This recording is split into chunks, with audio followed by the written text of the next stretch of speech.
Bismillahirrahmanirrahim. Assalamualaikum warahmatullahi wabarakatuh. Alhamdulillahirabbil alamin wassalatu wassalamu ala asyrafil anbiya'i wal mursalin sayyidina wa maulana Muhammadin wa ala alihi washabihi ajmain. Amma ba'du.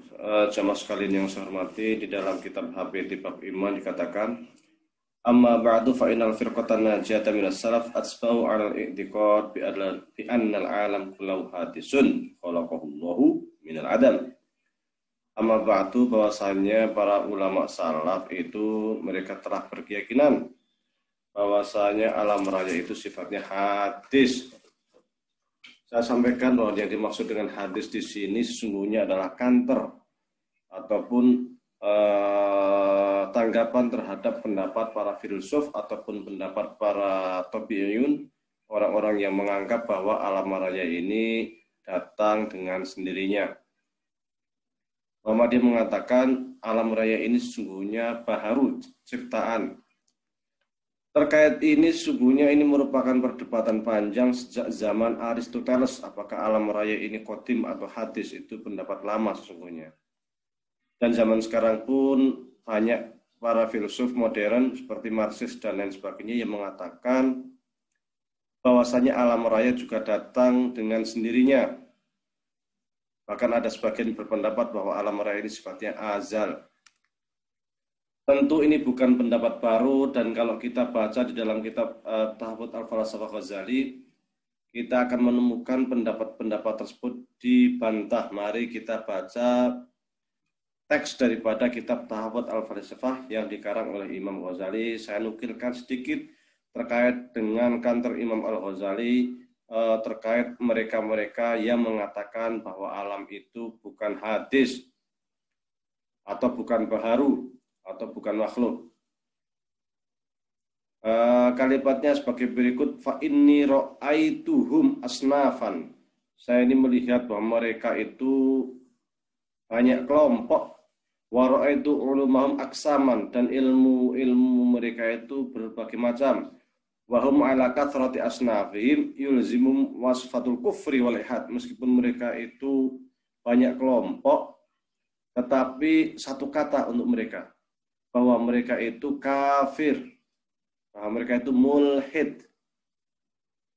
Wa in kana bainal awakhir minhum wal awail tafawut azim fil bu'di anil haq wal qurb minhum. Meskipun dari sisi zaman antara orang-orang yang awail, antara zaman Aristoteles umpamanya dengan zaman-zaman para filsuf Islam umpamanya, itu terjadi perbedaan terkait tingkat-tingkat kebenaran atau tingkat-tingkat kekafiran, tapi pada dasarnya mereka sama-sama dianggap kafir.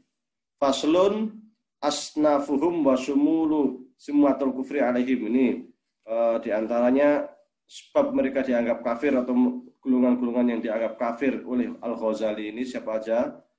I'lam annahum ala kathrati furuqihim wa ikhtilafi madzahibihim yang qasumuna ila thalati aqsamin. Ketahuilah oleh kalian, meskipun mereka itu banyak kelompok, tetapi sesungguhnya kalau kita bagi-bagi, kita kelompokkan, kita spesialisasikan, mereka itu bisa dikelompokkan menjadi 3 golongan saja. Menjadi 3 kelompok saja. Yang pertama itu adalah siapa? Ad-dahriyun wa tabi'iyun wal lain. Yang pertama itu tabi'iyun, ad-dahriyun yang pertama, yang kedua tabi'iyun, yang ketiga ilahiyun. As-sanful awal ad-dahriyun. Nah, ini yang kafir. Siapa yang kafir di antaranya? Ad-dahriyun. Siapa ad-dahriyun itu? Ini menurut Ghazali. Wahum ta'ifatun minal aqdamin jahadus sana'i atau jahadus sani' al-mudabbir al-alam al-qadir wa za'amu anal alam lam yazal mawjudan kadzalik binafsihi la bisani'ihi. Mereka itu adalah kelompok-kelompok awal, biasanya yang disebut dengan kelompok-kelompok awal di sini adalah zaman Aristoteles atau sebelumnya, zaman para filsuf Yunan.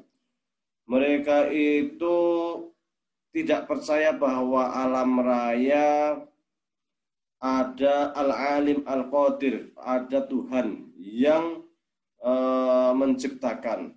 Dan mereka itu beranggapan annal alam lam yazal mawjudan kadzalika binafsihi. Mereka beranggapan bahwasanya alam raya ini datang dengan sendirinya, dia ada dengan sendirinya. La bisoni'in, enggak ada pencipta alam raya ini. Walam yazal al hayawan min nutfah wa nutfah min hayawan kadzalik. Yang namanya hewan itu ya dari sperma itu ya dari hewan dan begitu seterusnya, muter aja. Kadzalikana wa kadzalika yakunu abadan, dan itu selalu berputar terus menerus. Wa haulaihum az-zanadiqah, mereka itulah yang disebut dengan zindik, orang zindik. Jadi tabi'un, orang-orang yang hanya percaya bahwasanya alam raya ada dengan sendirinya, ada tanpa ada sang pencipta. Yang kelompok kedua ini disebut dengan at-tabi'iyun, kata Ghazali, wa hum qaumun aktsaru bahthum an alamit tabi'ah. Tabi'iyun ini saintis. Mereka yang kerjaannya itu melakukan riset terkait dengan alam raya. Wa an ajaibil hayawanat, atau wa an ajaib al hayawan wan nabat. Juga mereka melakukan studi riset, penelitian terkait dengan hewan-hewan, terkait dengan tanaman, tumbuh-tumbuhan. Waksaru al-khawd fihi wa fi ilmi tasyrih. Mereka juga banyak memperdalam, spesialisasi di dalam ilmu anatomi tubuh manusia. Tasyrih a'dha'i al-hayawanat, juga tentang anatomi tubuh-tubuh binatang. Qara'u fiha min ajaib. Mereka tahu tentang rahasia-rahasia sun'illah, rahasia-rahasia ciptaan Allah, wa bada'i hikmatihi, dan keajaiban, keindahan hikmah-hikmah atau ilmu-ilmu Allah. Wa tarru ma'hu ila i'tiraf bi fatiri hakimin mutali'in ala ghayatil umur wa maqasidiha wa la yutaidu tasyrih wa ajabi manafil Allah mata'al illa wa yahsul lahu hadzal al-daruri bikamil tadbiril bali di bunyatil hayawan la siyaman bunyatil insan illa anha ulai li kasrati batihim an tabi'ah zahara indahum anal i'tidal al-mazat ta'thirun adimun fi kull hayawan fadhannu anal kull al-aqila minal insan tabi'atun limazajihi aidan wa annaha tubtilu bi batlani mazajihi fa in atimu thumma idza in adama fala yuqal i'adatu ta'matum kama za'amu. Jadi meskipun mereka itu meneliti tentang rahasia hewan, rahasia tumbuh-tumbuhan, meskipun mereka itu sampai memperdalam ilmu bedah, anatomi tubuh manusia, anatomi tubuh hewan, tetapi mereka itu kesimpulannya adalah bahwa apa yang ada di dalam tubuh manusia itu atau apa yang ada di dalam tubuh hewan itu sifatnya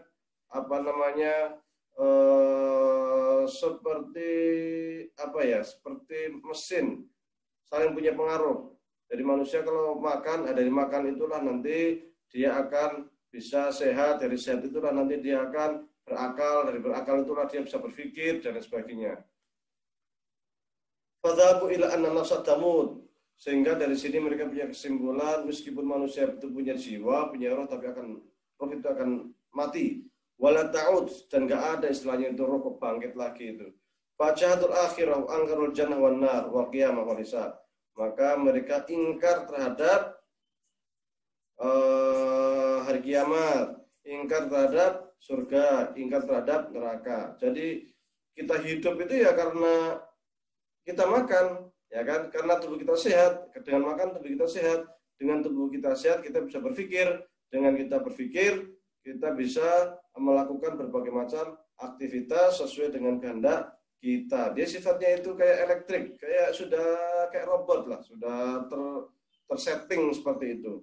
Nah, mereka itu mengatakan kalau pada suatu saat kita akan mati, udah mati aja gitu. Nggak ada kemudian setelah mati kemudian roh kita kembali, itu nggak ada, mati ya mati, nggak ada akhirat, nggak ada alam kubur, nggak ada surga, nggak ada neraka, nggak ada kiamat lah menurut mereka gitu. Falam yabqa indahum lit-ta'ah thawabun, maka nggak ada orang taat udah pahala, itu nggak ada. Walalil maksiat iqabun, nggak ada orang maksiat itu iqab. Ini jelas mereka ini kafir. Mereka ini dianggap juhud. Dan mereka itu haulai aidan zanadiqah. Mereka ini orang-orang zindik, enggak beriman kepada Allah. Yang ketiga itu ilahiyun menurut Al-Ghazali. As-sunful tsalits al-ilahiyun wa hum al-mutaakhirun minhum misal Sukrat, kayak Sokrates. Wa huwa Ustaz Aflatun. Yang Sokrates itu guru dari Plato. Wa Aflatun hum Ustaz Aristoteles. Plato itu guru dari Aristoteles. Wa Aristoteles walladzi rattaba lahum al-mantiq wa hadzab al-ulum. Aristoteles inilah yang dia itu merapikan ilmu logika, menertibkan ilmu logika. Jadi ilmu mantik itu sesungguhnya sudah ada sebelum Aristoteles. Tetapi Aristoteles inilah yang rattaba wa hadzaba, ya kan? Yang merapikan, menertibkan menjadi sebuah buku yang sangat rapi dan bagus. Wa hadzabal ulum, dia juga merapikan ini ilmu apa, ini ilmu ini, ada bagi-bagi ilmu pengetahuan. Itu siapa? Aristoteles. Wa khammara lahum ma lam yakun mukhbiran min qabl. Dia membuat sebuah cabang-cabang ilmu, membuat pemikiran, menetapkan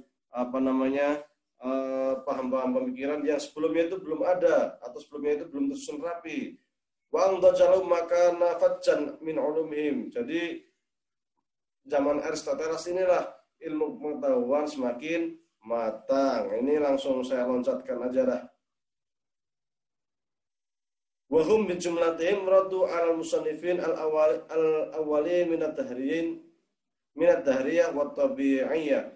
Aristoteles ini canggih. Dia itu dengan ilmu mantiknya dia bisa mengkantar pendapat-pendapat dahriyun, pendapat-pendapat orang yang mengatakan alam raya ini wujud dengan sendirinya. Dia juga bisa mengantar pendapatnya at-tabi'iyun, orang-orang yang mengatakan bahwa kehidupan manusia itu seperti elektrik lah, kayak listrik lah. Sudah ada saklar, ya udah lampu hidup gitu kan. Tapi akan mati ya mati, itu nggak ada akhirat sebagainya. Bisa dikantar oleh Aristoteles. Jadi wa'uradu fil kasfi an fadhaihim ma aghnu bi ghairihim. Jadi kemudian dibongkarlah kelemahan-kelemahan daripada pendapat atau peyun dan juga pendapat-pendapat at-tahriyun ini.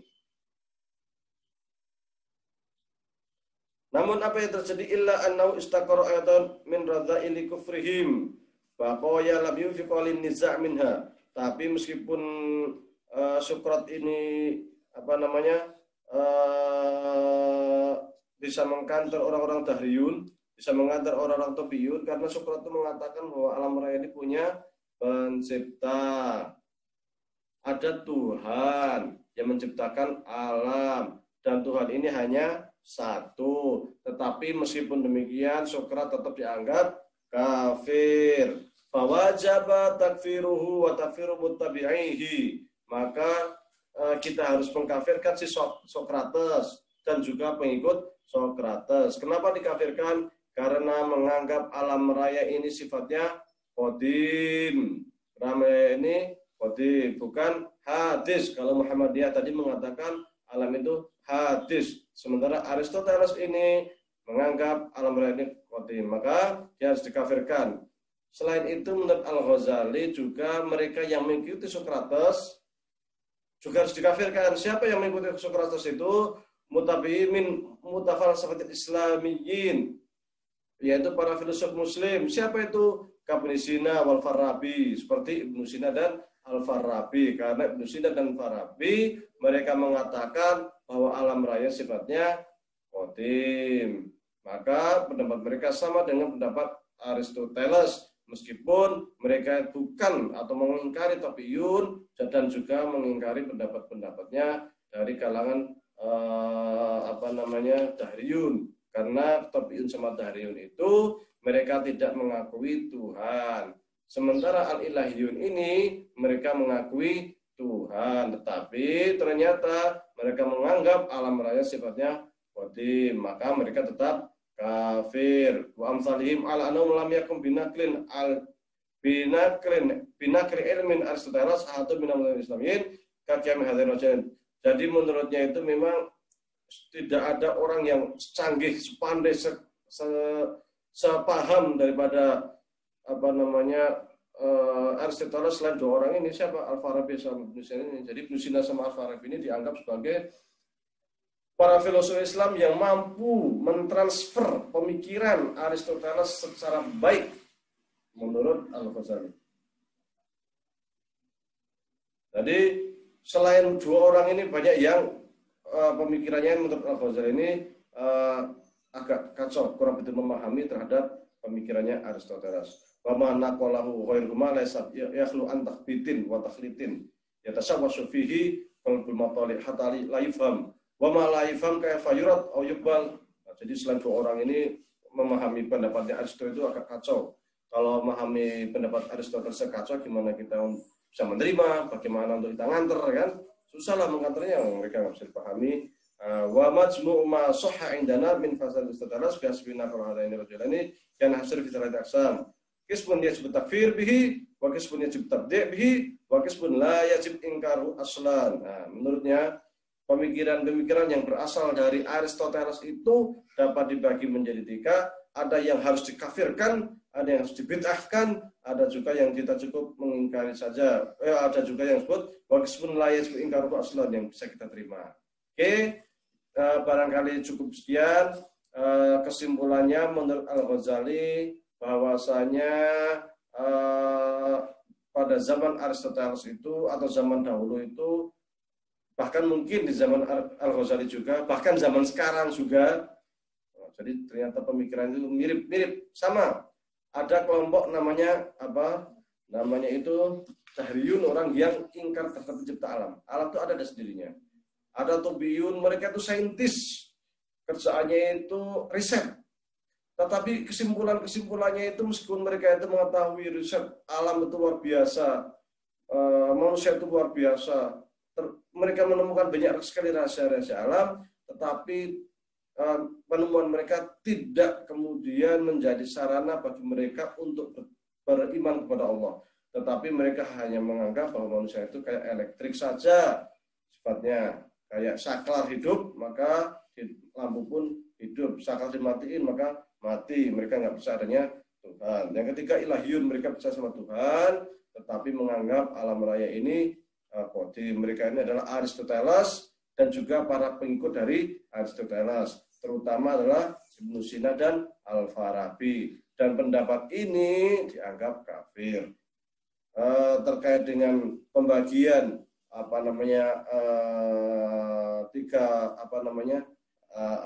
terkait dengan pembagian hal-hal yang pemikiran yang harus dikafirkan, harus dibid'ahkan, dan juga yang harus diterima. Ini dibahas ilmu Ghazali dalam kitab falsafah secara lebih mendetail. Wallahu a'lam. Wabillahi taufiq wal hidayah. Wassalamualaikum warahmatullahi wabarakatuh.